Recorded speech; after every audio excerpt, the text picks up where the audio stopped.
Mutton आने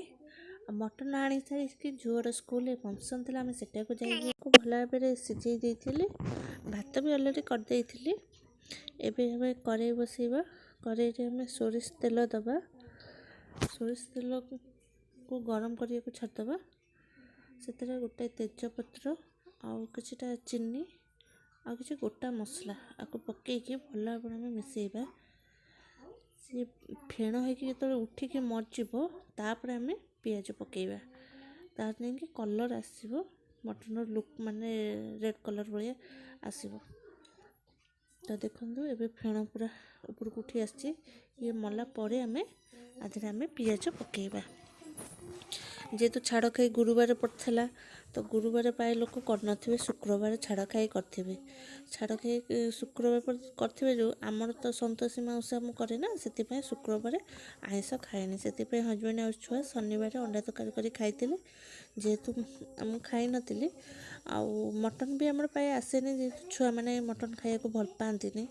से mutton आसेनि आताको एवं से हजबैंड कहले तो पे नहीं आसवा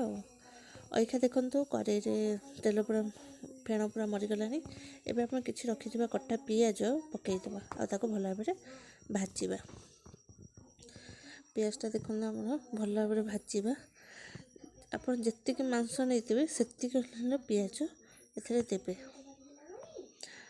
देखो पियाजटा पूरा भल भाव नाली होगी पूरा भाजी आसला आपको ए मझीर गात करदे आम किसी घरे मसला बटर गोटे बनई ये पकई भल भाव गोलैबा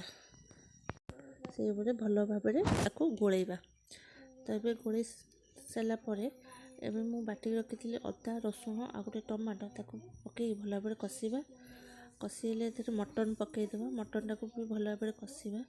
आ कषारे दुटा रसुण पकेबे तार टेस्ट गोटे अलग है। देखो मटन लुक